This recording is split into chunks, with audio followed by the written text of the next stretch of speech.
राज्यसभा सांसद और राजस्थान बीजेपी के प्रभारी राधा मोहन अग्रवाल आज जोधपुर पहुंचे, जहां सर्किट हाउस में आयोजित प्रेस वार्ता में उन्होंने नारी शक्ति वंदन अधिनियम पर विस्तार से चर्चा की।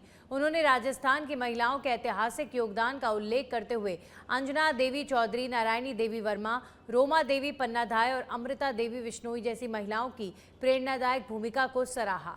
अग्रवाल ने विपक्षी दलों पर आरोप लगाते हुए कहा कि अधिनियम को पारित न होने देने में बाधाएं उत्पन्न की गईं। उन्होंने मोदी सरकार के नेतृत्व में महिलाओं को राजनीतिक भागीदारी में सशक्त बनाने के प्रयासों का भी समर्थन किया और 2029 तक आरक्षण लागू करने का संकल्प व्यक्त किया। इसके अलावा परिसीमन और जनगणना के मुद्दे पर कांग्रेस पर राजनीतिक स्वार्थी आरोप लगाए और सभी वर्गों को न्याय देने की आवश्यकता की बात की।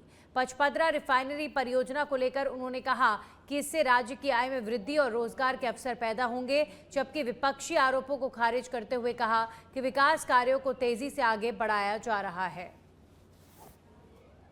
हमें इस बात का बहुत दुख है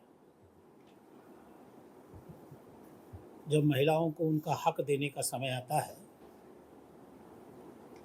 तो अधिकांश उन्हें पीछे ढकेल दिया जाता है। हम आभारी हैं अपने प्रधानमंत्री नरेंद्र मोदी जी के, जिन्होंने बहुत शिद्दत के साथ ये महसूस किया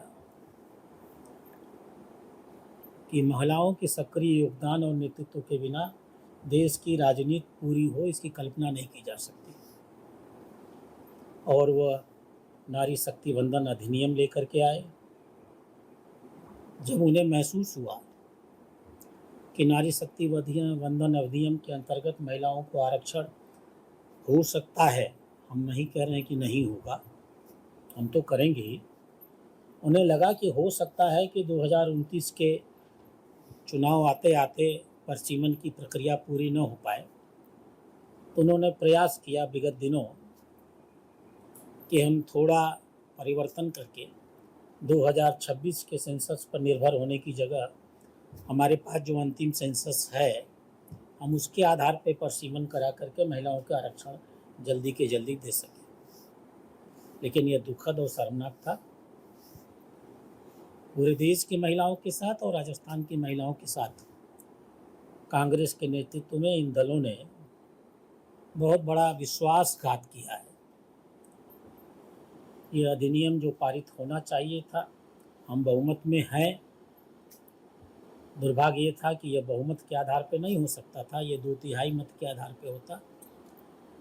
2/3 बहुमत हमारे पास रहा होता तो अब तक हम इसको कर चुके होते। उन्होंने इसे पास नहीं होने दिया। मैं इन समस्त राजनीतिक दलों की